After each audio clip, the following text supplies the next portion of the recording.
Bueno, hola Mario. Hola, Eh, qué gusto. Muy bueno, muchas gracias por aceptar esta invitación a que podamos presentar el libro acá en este formato virtual, en comunicación. Vos estás en México, yo estoy acá en Córdoba, Argentina. Eh, y bueno, mi idea era que te había comentado algo, pero para quienes nos están escuchando, para quienes nos están escuchando, viendo y demás, hablar, conversar un poco sobre el libro. Eh, Sobre ojos flotantes, mojados, limpios, el nuevo libro que hemos sacado acá con vos, con la editorial. Y nada, en realidad lo que mi idea era eso, que charlar un poquito, hacerte un par de preguntas y conversar, así vos me vas diciendo cualquier cosa. Eh, Y en realidad tenía como para arrancar una pregunta que me parece que es, no sé si es una o es dos, o es una pregunta un poco compuesta, digamos, doble, que es, ¿cómo surge, o sea, como una bien básica, digamos, cómo surge este texto? Y por otro lado, en relación a eso, un poco también sobre el procedimiento de escritura que tuvo, porque cuando estuvimos conversando sobre el libro en otras ocasiones, me habías contado que primero había surgido eh, cuando vos vas escribiendo desde el iPhone, pero ahora en la entrevista que leía, que te hizo Gustavo Pablos, también ahí comentabas que en realidad el texto surge primero desde lo escribís, digamos, de una máquina de escribir, de ahí lo pasás al iPhone, después lo trabajás en la máquina, en una computadora, donde ahí lo fuiste como también trabajando el tema de los cortes, y después eso va hacia el libro. Entonces me interesaban como esos aspectos que tienen que ver como con una escritura que arranca como con lo material, con la máquina, con una máquina, y pasa después a ese formato más desmaterializado, podría decirse, de la escritura digital, para de nuevo después volver a lo material, si se quiere, a lo táctil en el libro. No sé, así como algo amplio respecto de eso, te quería consultar y si me podías contar algo sobre eso. Sí, bueno, hola, qué gusto. Bueno, Yo tenía también preguntas para hacerte con relación al libro anterior, al de la Escuela del Dolor Humano de Sichuan, que sí, publicaste, ¿no? Sobre todo, sí, toda la parte de ilustración, ¿no? Esa ilustración que me pareció tan impresionante, ¿no? Con una especie de naif perverso, ¿no? Que yo creo que ahí hay una clave, tanto en tus dibujos como en los textos, ¿no? Que yo puedo ir haciendo. Yo creo que allí creo que esa manera de comunicarnos es muy efectiva, ¿no? Y que también se repite ahora, ¿no? En este libro. Pues sí, como dices, el texto no está concebido como en un lector lo puede captar, ¿no? O sea, no está hecho así. Bueno, ningún texto está hecho como, como llega a los lectores, ¿no? Casi ninguno. Pero hay que hacer como si así hubiese sido creado, ¿no? O sea, como se está leyendo, que se dé la impresión, que un lector tenga la impresión que así fue escrito.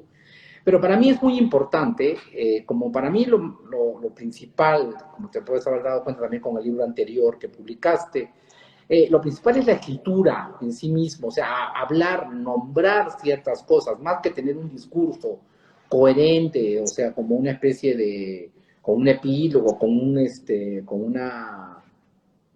una enseñanza determinada, ¿no? Pues para mí es muy importante crearle a mis propios textos como una suerte de historia, ¿no? Una historia de capas, como de capas que van sobreponiéndose unas a otras y hace que la escritura adquiere una textura que difícilmente la puedo yo conseguir o la podría conseguir, no lo he tratado mucho, enfrentándome directamente a una computadora, ¿no? Como lo hace ahora todo el mundo, ¿no? También lo digo porque pues yo provengo de otra generación, ¿no? De una generación que no era digital. Entonces, yo recién tuve mi primera computadora en los años 90, a principios de los años 90, y ya tenía yo 4 libros publicados, que los había hecho, pues, las 50.000 veces que uno hace un libro antes de ser publicado, ¿no? En una máquina que tengo desde que cuento con 10 años, ¿no? De edad. Una vieja máquina, una Underwood, portátil, ¿no? Que hace mucho ruido, etcétera, y uno escribe con un dedo, y pues que cuando hubo el cambio a lo digital, ¿no? De lo analógico, por decirlo de alguna manera, a lo digital, muchos escritores, hubo un cierto, me acuerdo en los años 90, principios, finales de los años 80, hubo una cierta discusión, ¿no? De algunos autores que decían que no iban a abandonar su máquina, otros que alababan las ventajas de la computadora, etcétera. Pero al final, de pronto, esa discusión se cayó por completo, nunca más se discutió el asunto y se dio por un tema pasado de largo, ¿no? Y yo siempre me quedé con ese ruido, ¿no? Porque yo también pasé, obviamente, luego de un tiempo, olvidé la máquina de escribir y me aboqué a pues, una Mac Classic de los años 90, que era una maravilla. Y me daba cuenta de algo que me encantaba en ese entonces y que después rechacé, que uno se volvía más eficiente, ¿no? Había una eficiencia mucho mayor, o sea, uno acababa los libros, en otras palabras, ¿no? Porque yo sentía que cuando escribía máquina mecánica, pues sí, las historias se alargaban, se ramificaban, etcétera, y no llegaban muchas veces a nada. Hubo varios libros abortados, por decirlo de alguna manera, libros que nunca, que se quedaron en proyectos, en medio proyectos, etcétera. En cambio, con esta computadora, pues todo era rapidísimo, todo era directo, era como si tuviera anteojeras, como un caballo de carreras, ¿no? Pensando solo en la meta.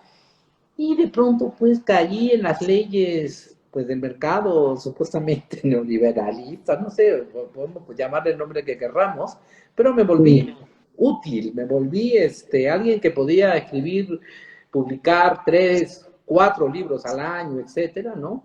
Y eso me hacía sentir así como que estaba cumpliendo, ¿no? Con mi labor, ¿no? Que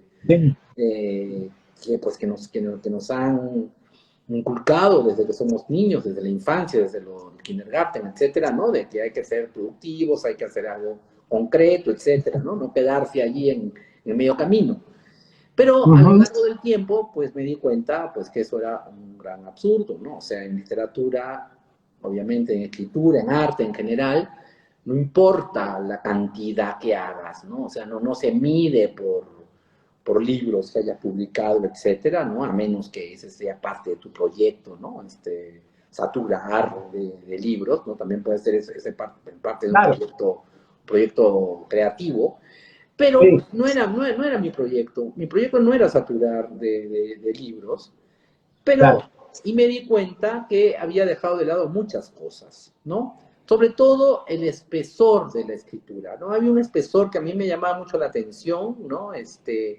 Porque recuerdo que cuando comencé a escribir, yo me había inventado un método de escritura que de alguna manera el método de escritura era como muy idiota, ¿no? Porque un método era como volver a inventar la escritura, ¿no? Desde la tercera persona, de los juglares, etcétera, desde los cantos, ¿no? De los cuentos tribales, ¿no? Que se iban contando en una tercera persona. Y yo tenía que ir como que descubriendo, ¿no? Todos los avances de la literatura, ¿no? O sea, como descubrirlo, la pólvora todo el tiempo, ¿no? Cosas obvias, no sé, como diálogo, tercera persona, segunda persona, tercera persona, no sé, etcétera, o sea, como las figuras retóricas, pues, conocidas por todos, ¿no? Pero yo pensaba que esas eran mías, ¿no? Pero cuando se quebró de pronto, ¿no? Este camino analógico por lo digital, yo pensé que todo el mundo iba a ser escritor. Yo dije, ahora todo el mundo va a ser escritor, porque para mí el mayor problema de la escritura no era tener que algo que decir o contar o esas ideas que flotaban en el ambiente del terror en la página en blanco, de que hay que tener una imaginación deslumbrante o hay que tener un manejo de lenguaje privilegiado o tener unas experiencias extraordinarias, ¿no? Como para poder ser escritor. Entonces, para mí el problema era físico, el problema era la máquina famosa, ¿no? La máquina, la cinta, el que se perdían las hojas, que no tenían, que no había copias, por ejemplo, ¿no? Porque yo no llegaba yo a tanto a poner hoja carbón, papel carbón, etcétera, ¿no? Y me acuerdo que me entraba así como paranoias y angustias, así como me entró allí justo ayer también una de esas que me acordé, ¿no? Que salí, me fui, no, hace unos días que me fui a una casa de campo, ¿no? Sí. A una casa fuera de la ciudad, y de pronto en medio camino empecé a pensar si había apagado la hornilla o no, ¿no? Entonces me quedaba así, ¿la apagué o no la apagué? ¿Regreso o no regreso? ¿No? Al final la había apagado, pero estaba como a 100 kilómetros y dije, voy a regresar para ver si la apagué o no, porque no me va a dejar en paz ese pensamiento. No regresé. Pero ocurría también lo mismo con la escritura, porque hemos olvidado muchas cosas. O sea, el tiempo ha pasado muy rápido. O sea, o yo seré muy viejo, no sé. Pero en ese tiempo no había fotocopiadoras. Existían fotocopiadoras, obviamente, pero era algo carísimo. Era caro. O sea, uno había que pensarlo 10 veces para fotocopiar algo. La calidad también era tan buena. Perdón, ¿sí? Dime. No, la calidad de la copia de esas fotocopias antiguas tampoco era tan buena. No era buena, no, y aparte tampoco uno podía acceder. Es que uno no podía acceder ni al papel. O sea, el papel, no sé en Argentina, pero yo viví en ese tiempo, viví en Perú, y se compraba suelto el papel, ¿no? 10 páginas, 8 páginas, ¿no? Y te lo vendían así por de 8, de 5, de 10. Me acuerdo que en los años, esto en 80, porque me acuerdo que en el año 90 fui a Alemania, Berlín, en los 90, y me pareció una cosa, una barbaridad absoluta, que en una librería, una papelería, en una librería vendían unos sobrecitos con 25 hojas en una bolsita, ¿no? 25 hojas de papel bond. Y yo decía, pero esto es un lujo, 25 hojas, ¿no? Y ya aparte ya vienen embolsaditas, ¿no? Porque yo estaba acostumbrado a ir a la esquina y que me contara hoja por hoja. Claro. Y luego uno tenía que cuidar esas hojas, ¿no? Porque pues siempre hemos vivido en nuestros países pues en épocas de crisis horribles, ¿no? Exactamente. En esa época era impensable la fotocopia, o tal vez, no sé, bueno, sí, uno hacía un esfuerzo sobre extraordinario y lo hacía. Bueno, vuelvo a este punto de que dejé la hornilla prendida, es que también, y tiene todo que ver con el fuego, ahora me estoy dando cuenta, que como no había copia, ¿no? Yo a veces tenía un pasaje, un libro, un texto, ¿no? que me podía interesar, y después yo pensaba que mi casa se podía incendiar, y como no tenía copia, claro, dejaba la copia en casa de amigos, ¿no? Iba donde los amigos. Aparte no sé por qué no se iba a incendiar la casa del amigo, ¿no? O sea, porque la que se iba a incendiar la casa era la mía, no la de los amigos. Entonces yo llegaba y les decía, por favor, guárdame esto, ¿no? Claro. Porque no tenía acceso a la fotocopia, no había acceso al papel. Claro. Y lamentablemente, lo digo lamentablemente, y no por la calidad de los textos, porque deben haber sido muy malos, sino lo digo por releerme a mí mismo, que sería una tarea como interesante, tierna tal vez, o no sé, desconcertante, ¿no? Leerse a uno mismo, tal vez suceder a ti. Cuando te lees a ti mismo como si fuera otro, ¿no? Entonces también estaba muy cerca el tacho de la basura. Entonces era todo el tiempo tirar, porque pues la computadora guarda a pesar tuyo, ¿no? Así tú no quieras guardar, al contrario, ¿no? Uno quiere deshacerse de ese texto y no puede, ¿no? Porque está guardado. 200 versiones del mismo texto. Exacto. Y recuerdo, por ejemplo, no por contenido, como repito, ¿no? Pero sí me acuerdo que había yo encontrado unas páginas muy baratas que ahora, por contraposición, son de las caras, porque era de un papel hecho muy elemental, muy rudimentario. Como ahora se habla de ese papel como el papel hecho a mano, es un papel que se ven las texturas, ¿no? Entonces me acuerdo que era un papel muy, muy rústico, que ahora es carísimo, pero en esa época era muy barato. Reciclado, le dicen ahora. El papel reciclado y que se ve la pulpa y se ve, ¿no? Se ven las cosas. Entonces yo había conseguido el tamaño oficio muy grande, ¿no? Y me acuerdo que escribía desde el borde superior izquierdo, ¿no? Hasta el borde inferior derecho, sin guardar una caja, ¿no? Para ocupar lo más posible el papel. Entonces sí me hubiera gustado, por ejemplo, y eso obviamente lo tiraba a la basura luego de haber escrito, ¿no? De haber rellenado esa página. Siempre he escrito así como muy amontonado, ¿no? Y sí me gustaría, no sé, volver a ver esas páginas, que hay algunas en mis archivos que lo guardan los archivistas en La Plata, en la Universidad de La Plata, hay un archivo mío. Creo que hay algunas de esas hojas todavía allí, pero sí me hubiera gustado reencontrármelas como pero por el objeto físico, ¿no? Claro. En este papel reciclado, en este teclear, ¿no? Infinito. Entonces hay un tecleo infinito, ¿no? Es como lo que yo siento. Hay como dejar la huella. Es que ahí empieza y termina todo, creo, ¿no? Dejar una huella. O sea, Mario pasó por aquí, así cuando ves un monumento histórico, ¿no? Claro. Importantísimo, ¿no? Y de pronto dice Pepito pasó por aquí, o Juan quiere a María, y dices, pero bueno, también tiene su valor, ¿no? Digo, es triste, pero también tiene su valor. Y yo creo que por ahí va la escritura. Y por eso también nunca he usado la mano. O sea, nunca he escrito a mano.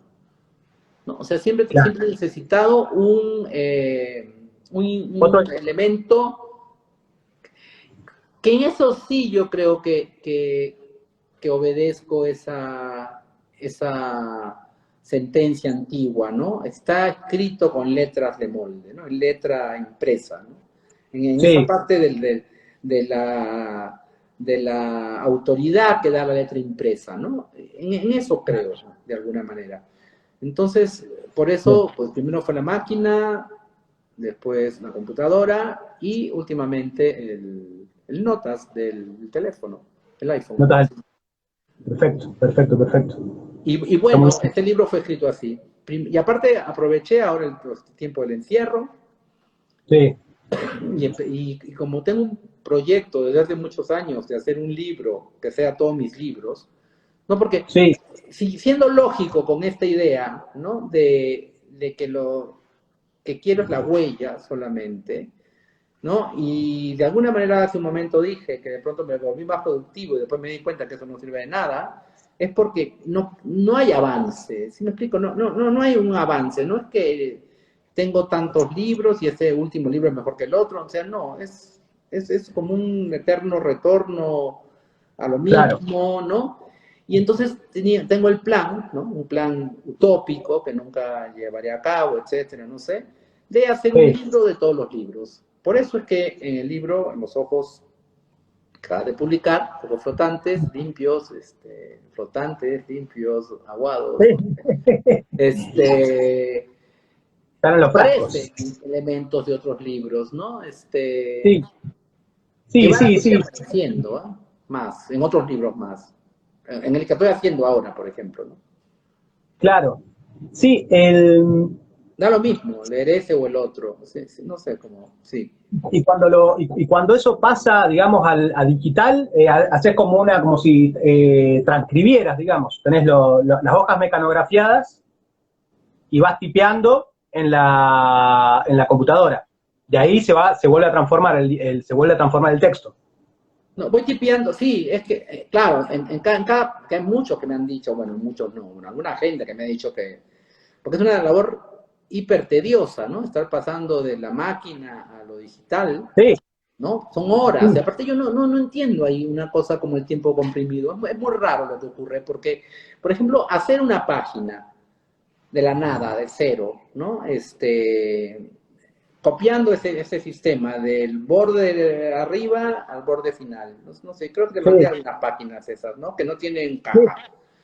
Exacto. Y sin punto y aparte y a un espacio, ¿no?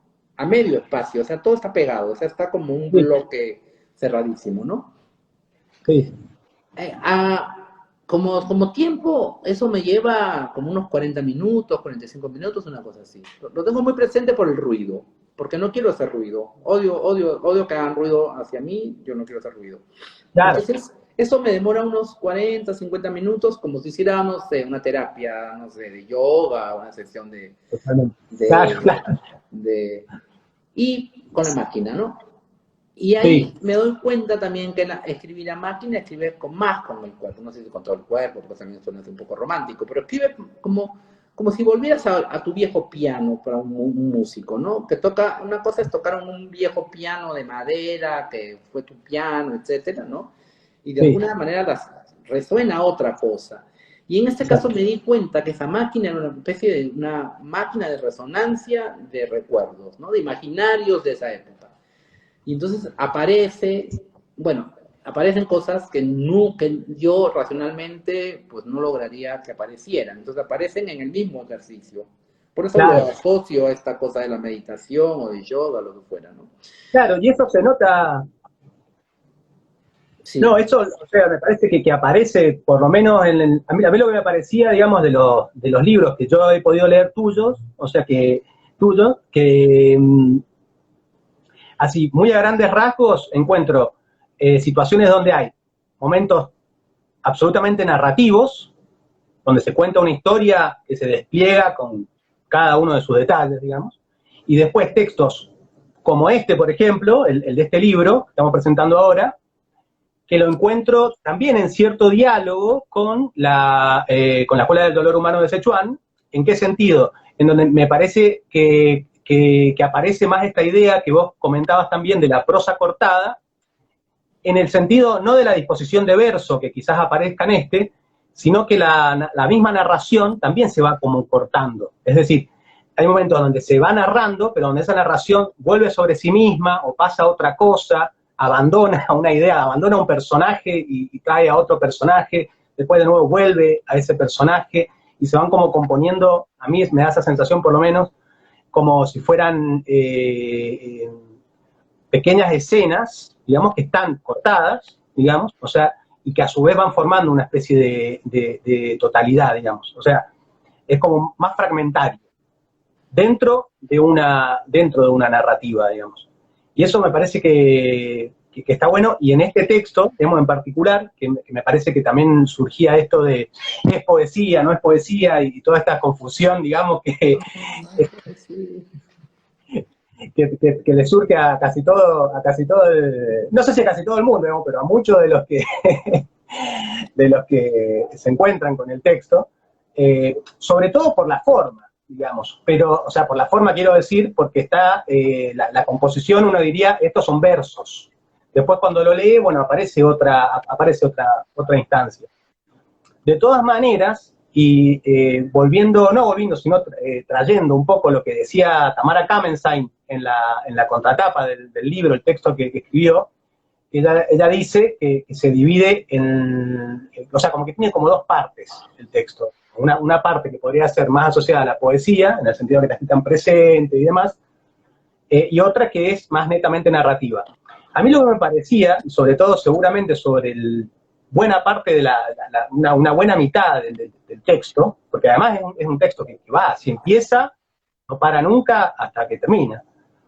Eh, es que si hay una idea a mí me parece, de poesía, en el sentido de que hay una preocupación por el ritmo, por la cadencia, en cómo están cortadas las frases, digamos, en el verso.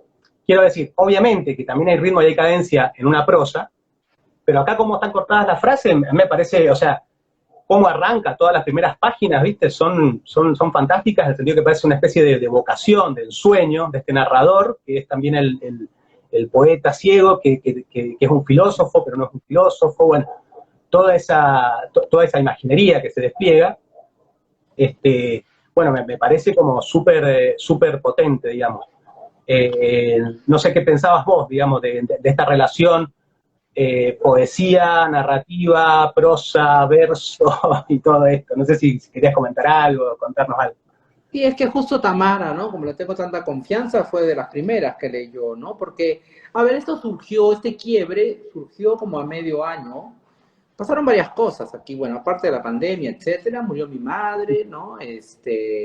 Y, y con esa muerte fue como una especie de alivio, no sé, digo, no me alegré que se moría, pero bueno, hubo una especie de alivio, no sé, hay veces que como que las muertes como que desatan ciertos nudos, ¿no?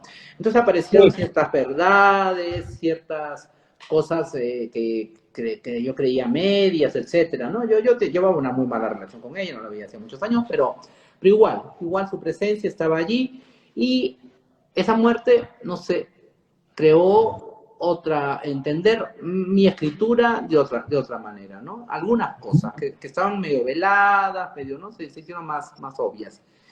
Y coincidió esa época con este corte, ¿no? Con este corte del texto, ¿no? Porque yo decía, está tan abigarrado el texto, está tan cerrado, porque si ves las páginas originales, como está escrito este libro, pues es justamente lo opuesto, ¿no? Porque es un abigarramiento, es una cosa cerrada, no puede ni respirar, parece que uno tuviera un asma ahí, a punto de recibir una inyección de cortisona directo, ¿no? Para poder abrir un poco de oxígeno a eso, ¿no?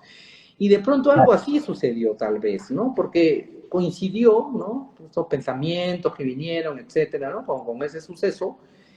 Y me fui enterando de ciertas cosas también, ¿no? Así más concretas, ¿no? Y justamente coincidió, este hecho, ¿no? También coincidió con este deseo de hacer el libro de todos los libros, pero que yo lo había empezado a confeccionar desde fragmentos digitales, ¿no? En la computadora, ¿no? Y no funcionaba porque se volvía todo muy racional.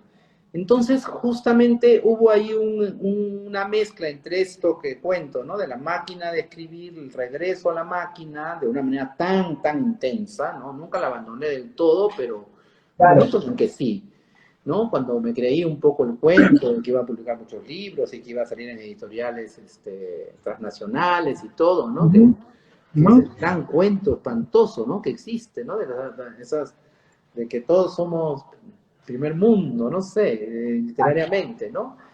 Sí, Y sí, sí, dejando sí. de lado, ¿no? Dejando de lado muchas características, que somos fondo y forma, ¿no? Que no es solamente un contenido, sino también cómo ese contenido es transportado a otro, ¿no? O sea, las editoriales como facilitadoras de ideas y no como privatizadoras, ¿no? No, Hay privatizadoras del conocimiento, ¿no? En un momento dado se convirtieron las editoriales en privatizadoras, ¿no? Y entonces son los derechos y las discusiones de ese autor, etcétera. Bueno, los famosos PDFs, ¿no? Ahora en Argentina, todo ese escándalo, ¿no? Que sí, si nos ponemos extremistas, pues sí, de qué van a vivir los autores, etcétera. Los autores no vivimos de eso. O sea, vivimos, ¿sabe Dios de qué? Vivimos del qué dirán. Salvo que haya un autor que quiera vivir de eso y que tenga un plan definido, ¿no? Que a mí, justamente, precisamente ese tipo de escritor a mí no me interesa, pues yo no creo que nadie se plantee así las cosas, ¿no? Y sí, puede haber cierto, no sé, mira, mientras más gente lea, es mejor, ¿no? O sea, y que te digan que no les gusta, etcétera. Pero que no se interponga una editorial o una instancia que supuestamente debe ser facilitadora, que no se interponga en ese diálogo que tú quieres establecer, en realidad contigo mismo, ¿no? Por intermediación de un lector, porque en realidad lo que yo quiero no es que deslumbrar a los lectores de Córdoba, ¿no? Y que digan, wow, qué maravilla. No me interesa eso. Lo que me interesa a mí es saber si pasa esa barrera de un otro para yo poder seguir adelante conmigo, como un espejo, como si fuera, no sé, un psicoanálisis, bueno, sí, sí, para eso, Lacan es eso, ¿no? Es el espejo, lo especular, y el lector es un espejo o un premio, por ejemplo, un premio literario. Pues a mí me interesa, bueno, primero me interesa por el dinero que me puede dar para poder sobrevivir, ¿no? Claro, Y también me interesa como una especie de aval que te dan, ¿no? Como un aval para continuar adelante, ¿no? Como que no estás tan equivocado, como que estás yendo por algún camino que no está tan enloquecido, ¿no? Tan fuera de orden, ¿no? Es lo ujú, único. Pero muchos no, para muchos es como un galón, claro, como una insignia, como una medalla, ¿no? Yo soy el premio tal, yo ahora tengo, mi voz ahora tiene más poder, ahora voy a opinar sobre lo que está claro, pasando en los incendios de Córdoba, ¿no? Entonces yo tengo ya la respuesta, o hablo sobre el claro, COVID, ¿no? Cómo el COVID, cómo están trabajando en Argentina lo del COVID, qué barbaridad. No sé, etcétera, hablo de todo, ¿no? O sea, hay gente, pues no sé, hay escritores, hay que ver cada caso en particular, ¿no? Pero lo mío no va por ahí, lo mío va porque me refleje, me vea yo reflejado en que algo fluye, ¿no? En algo que va fluyendo. Y eso es lo que me parece tan interesante. Y por eso también hay una parte medio azarosa y mágica en el encuentro con la editorial que tú diriges, ¿no? Que es, en el caso de otros autores, ¿no? Que me interesan muchísimo, la línea que mantiene, pero también en este caso que ya lo dije al principio, ¿no? En el dibujo, ¿no? Por eso pedí que tú los claro. hicieras, ¿no? Porque tú me habías propuesto otro ilustrador y yo dije, no, no, no, no tiene que ser Sebas, porque encontré que había algo en común, ¿no? Que hay pues algo en común, ¿no? Y sí, quedé fascinado, ¿no? Con esta edición. Qué bueno, qué bueno, qué bueno. Sí, sí, sí, en el caso de la Escuela del Horror Humano fue toda una aventura muy, muy buena, digamos, porque esta idea, digamos, de hacer un dibujo por cada capítulo fue un proyecto que de hecho me llevó un tiempo bastante considerable.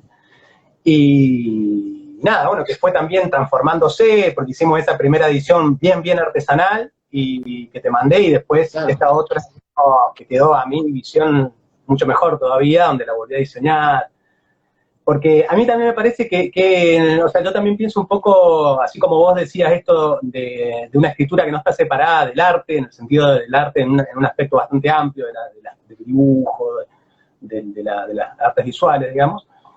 También me parece que la edición está bastante o sea, está en relación a la escritura, al diseño, al dibujo, a la escritura, o sea, también me parece que es un poco parte de todo eso, no es solamente, viste, bueno, se hace el libro, sino que está compuesta de todas esas otras, de todas esas otras instancias y en diálogo también con todas esas otras instancias.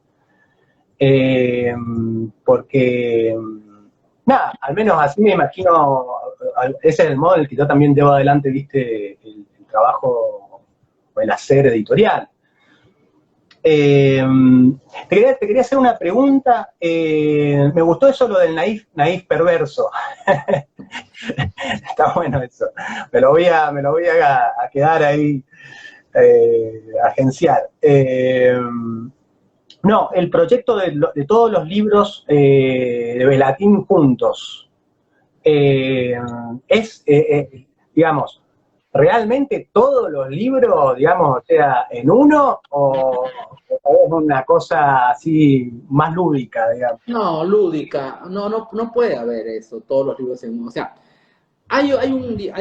trabajé como 2 años de manera directa con una editora, en un ejercicio también muy sui generis, porque era una editora a domicilio, o sea, como si fuera servicio, se solicita editora a domicilio, era una persona muy, muy, muy, muy inteligente que venía a mi casa, a mi estudio, 3 veces por semana a escuchar los textos en voz alta, ¿no? Como si fuera una suerte, una mezcla ahí, vuelvo otra vez a hablar de psicoanálisis, ¿no? Yo creo que algo tiene que ver con este enredo. Por eso es que los psicoanalistas, ninguno puede llegar más allá del arte, ¿no? Cuando hablamos del arte. A ver, bueno, y después quiero hablar algo más sobre el arte, porque a veces parece como que hay que mezclar las artes. No, es una sola, ¿no? O sea, no es esa cosa No, interdisciplinaria que, no, sí, ni es escritura expandida, no sé, ponen cada título a las cosas. No, no, no, es arte, es todo lo mismo. No, es lo mismo y va entrando una cosa y otro, y siempre estás escribiendo algo, marcando una huella, ¿no? Que es un poco la idea, ¿no? Entonces ella venía aquí 3 veces por semana Y logramos hacer 19 textos que ya han sido publicados en un mismo formato. Ese libro no está publicado aún, ese libro es inédito, ¿no? Que es un libro que va a tener como 600, 700 páginas, tendría que tener, ¿no? Que son, pero eso sí está hecho de manera digital, con un editor, etcétera, con un título, ¿no? El libro tal, la Escuela de los Romanos de Sichuan, etcétera. Pero todos tienen una dimensión similar, ¿no? Una cantidad similar. Todos no tienen puntos y aparte, o sea, como si fuera un libro, como si yo antes de comenzar a escribir me hubiese puesto una meta, voy a escribir, no sé, 30 libros iguales, ¿no? Y aquí hay 19 ya estandarizados en la forma, ¿no? Y salió muchísima basura, eso fue impresionante, porque casi no se puso nada nuevo, pero sí leído de ese otro modo y con un editor sentado delante tuyo a manera de un tercer oído, un tercer ojo, etcétera, tú leyendo en voz alta, y aparte llegando a que la voz sea el punto máximo que tiene que atravesar un texto, ¿no? Para poder realmente escuchar y leer en voz alta y ahí realmente notar si es armónico o no.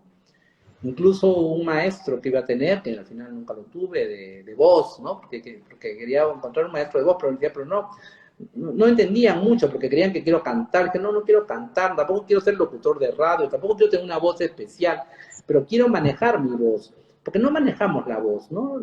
Cada uno habla como le parece, que habla, no sé, o imita, digo, salvo los que sean locutores o cantantes profesionales, ¿no? Y sí, al final me recomendaron una cosa que sí, tal vez lo haga, que me compre un loro, un perico, que le enseñe a hablar. Un perico, un loro, un lorito, un loro. Sí. Y que le enseñe a hablar al loro, y que dice que esa es la mejor manera de aprender a tener una voz propia. Bueno, el loro va a terminar hablando por mí, obviamente. Tengo un texto que habla de eso, porque el loro vive como 1000 años, ¿no? Entonces, que la mejor manera, entonces voy a hacer, ahora voy a hacer un viaje y eso, voy a regresar y tal vez me consigo un loro para enseñarle a hablar, a ver si yo logro hablar y también me apropiarme también del texto en una tercera dimensión, que sería la de mi propia voz, ¿no? El texto leído por mí, ¿no? Por decirlo de alguna manera. Bueno, pero ese ejercicio hizo posible que mucha basura, y que yo dije, pero ¿cómo es posible que toda esta cosa sobrante, no sé llamarla de otra manera, basura, no sé, sobrante, todo esto pasó inadvertido, ¿no? O sea, pasó inadvertido, la gente lo leyó, nunca había sido cuenta, pasó por mí, pero de pronto había una cantidad de material del cual había que deshacerse, y uno ya puede hacerlo, ¿no? Después del tiempo, ¿no? Y uno ya tiene una mirada mucho más fría frente a los textos. Entonces quedó este proyecto. Entonces ese proyecto sí es muy circunscrito, muy concreto, muy real, son 19 libros que ya estuvieron publicados de una manera, ahora van a ser publicados de otra, y son 19, y ya. Claro. Y con un número de páginas, eso. No, aquí es otra cosa, aquí libro de todos los libros, que tiene un nombre hasta ahora, sí, Contergan se va a llamar, ¿no? Igual lo cambio, pero hasta ahora se llama Contergan. Es de alguna manera, cuando hablé de la caja, de la resonancia esta de imaginarios, de recuerdos, etcétera, de alguna manera se va a ir naturalmente, van a ir naturalmente, dejar yo que naturalmente vayan apareciendo las cosas, ¿no? Y luego, también algo que creo que no dije, es que en cada pasar de un medio al otro hay una corrección. O sea, no es, por eso es que no acepté cuando alguien me decía, pero no te preocupes, yo lo hago, o cobrándote, o gratis, o lo que fuera, yo te transcribo. Claro. No, tengo que ser yo porque no es automático, no es que de la máquina de escribir pasen los textos de manera automática al nota del iPhone y de ahí automáticamente a la computadora. Claro. No. Ese es como un pretexto. Ese paso es como un pretexto para yo empezar a hacer modificaciones, pero en milésimas de segundo, ¿no? Esas modificaciones muy rápidas, ¿no? Bien. Para, de alguna manera, y aparte también para leerte tú a ti mismo. Porque lo que escribí yo en esos momentos de la máquina, no lo recuerdo. Claro. Que en general no me acuerdo de nada del libro. O sea, algo me acuerdo, por ejemplo, del libro Los ojos, me acuerdo por lo que tú me vas contando, de alguna manera me voy acordando un poco, pero no lo tengo todo presente.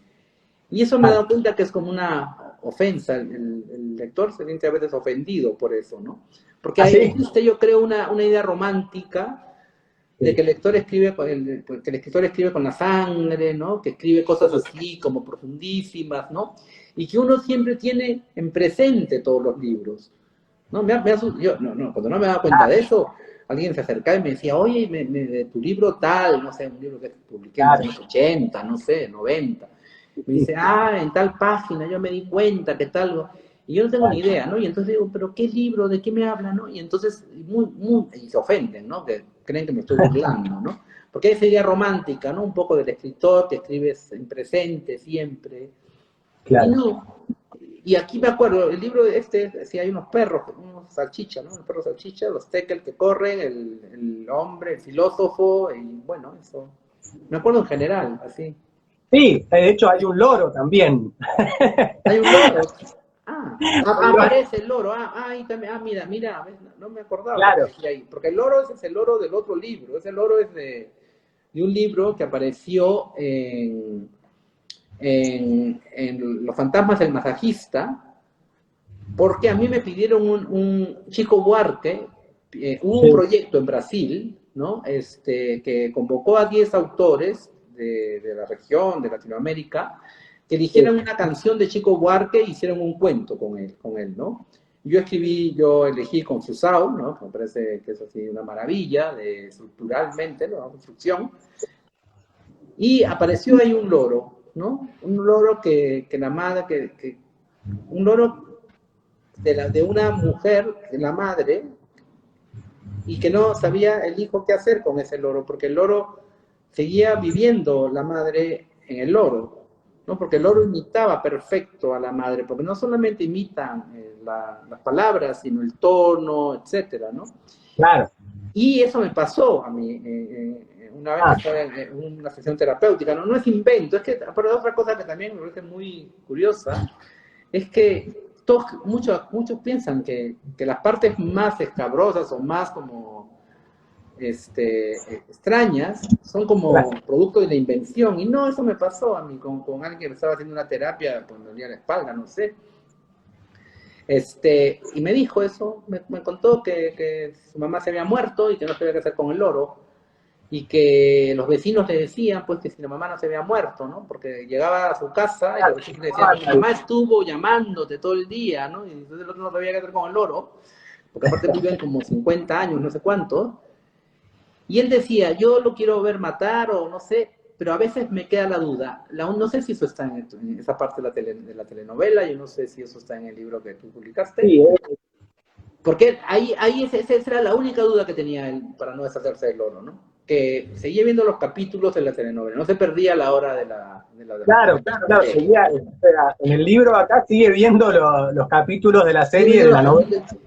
Y esa era la prueba que lo hacía dudar, ¿no? O sea, él no dudaba, él decía, bueno, si es un loro, se ponía muy racional, ¿no? Ese masajista, que es real, ese masajista, lo podríamos convocar. Igual, mucho de la escuela del hermano de Sichuan es real también. Por ejemplo, lo de Sichuan, que no sé si te lo dije alguna vez, eso, la mayor parte es verdad y no ocurre, obviamente, en Oriente ni en China, ocurre en los Andes peruanos. Son fiestas populares precolombinas, no sé si se dice precolombinas, originarios, pueblos originarios, incas, pre-incas, y todo ocurre allí, y le pasó a una amiga, o sea, es cierto eso del mal de rabia, toda esa historia, todo eso ocurrió en Ollantaytambo, por ejemplo. Claro. Yo un día diría, si tuviera tiempo, pero ya no tengo tiempo, ni ganas, ni no sé, hacer como una especie de un libro fantasma, como una bitácora, ¿no? De cómo esos hechos que aparecen como increíbles, ¿no? Decir de dónde nacen, ¿no? ¿Qué cosa es, no? Claro, como una especie de no sé si sería de diario, pero de la misma escritura, digamos. O sea,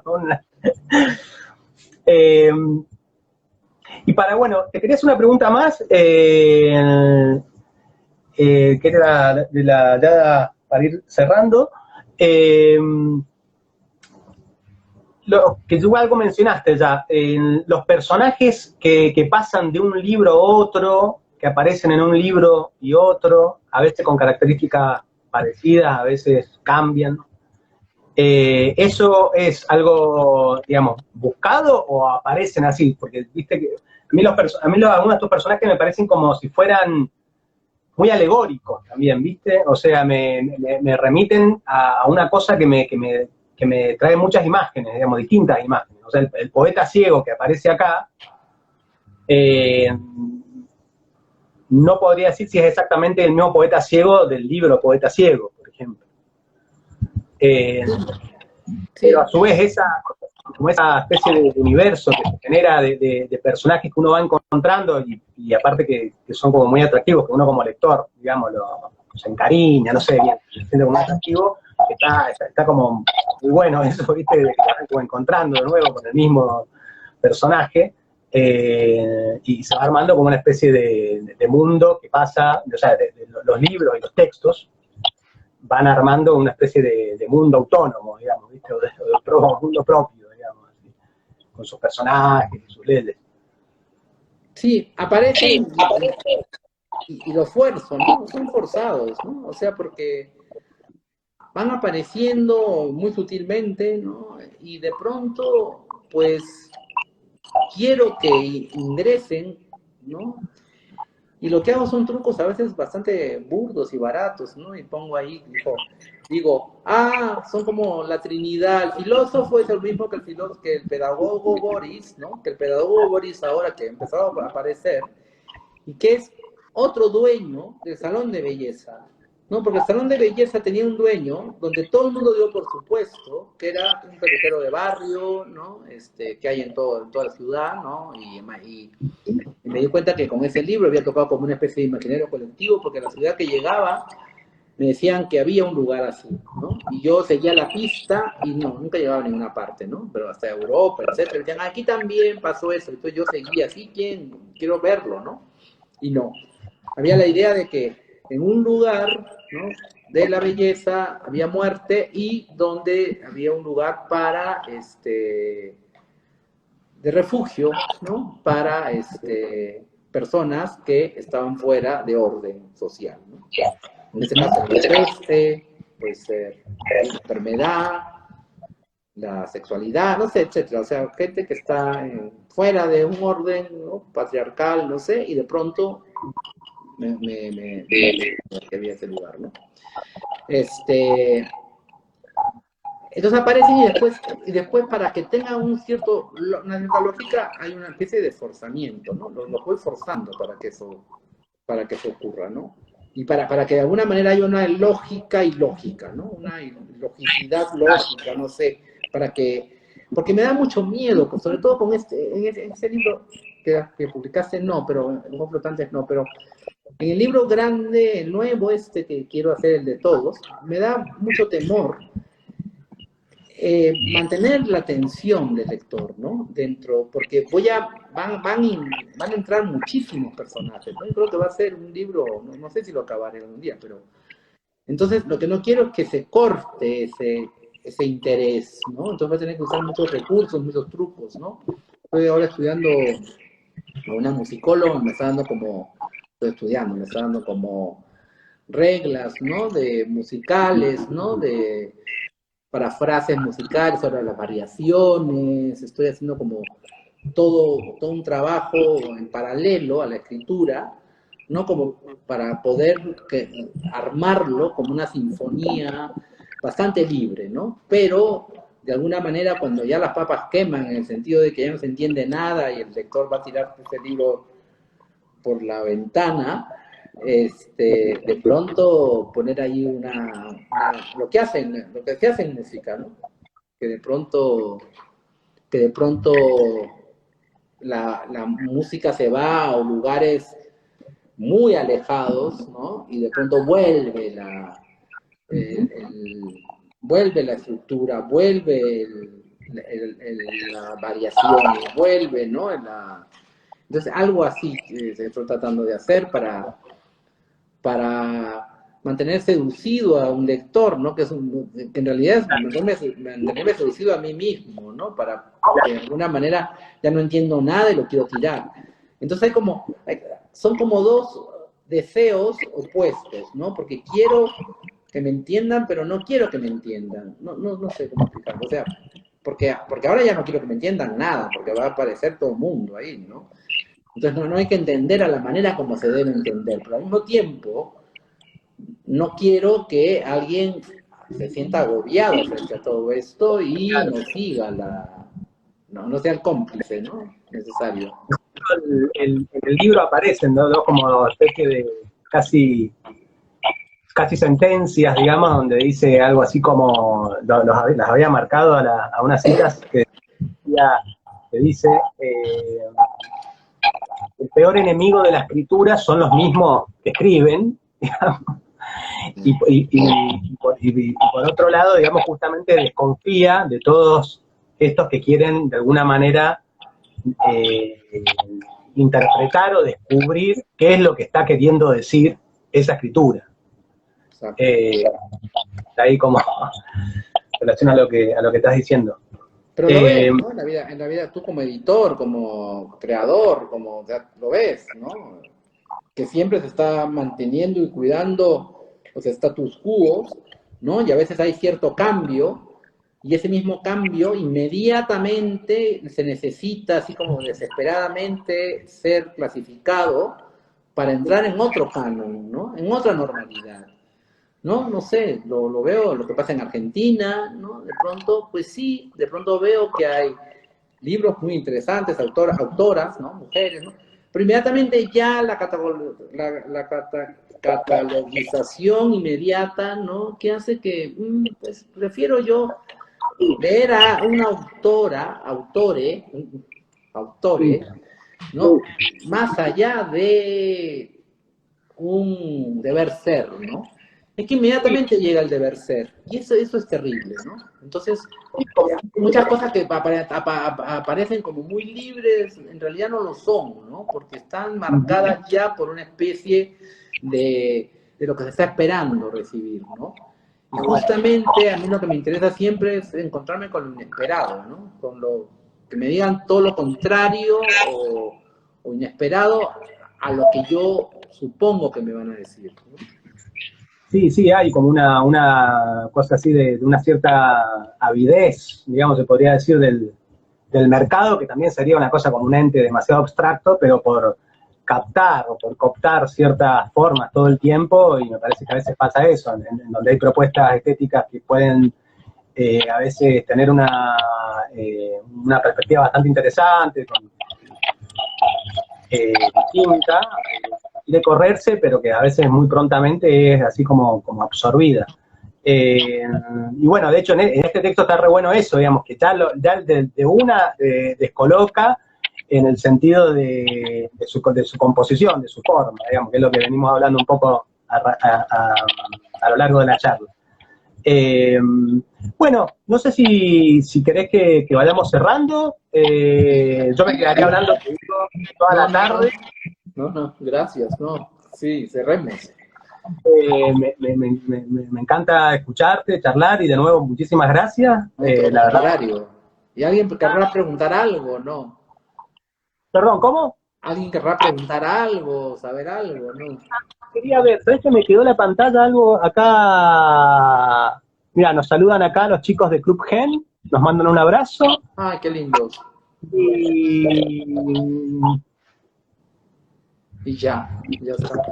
Hay algunas otros mensajes, pero no los debo ver porque me quedan como torcidos.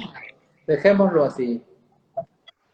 Y a ver cuando llego a Córdoba, ¿no? Que se vaya ya de una vez esa pandemia para poder llegar. Tengo el boleto comprado y todo. Y vamos a hacer una gira de teatral por Córdoba. Bien. Con Analía Couceiro. Y vamos a ir de hermanos ciegos y sordos. Pero entonces ahora vamos a ir a hermanos apestados, pero esperemos que pase esto, ¿no? Sí. Hermanados por el COVID. No, bueno, eso, te quería decir como gracias, la verdad que está súper, muy, muy potente la charla y todos los comentarios. Eh, y bueno, seguramente esperemos que nos podamos encontrar, así personalmente, físicamente, Seguro, acá pronto, en en otra algún parte, lugar. en algún lugar,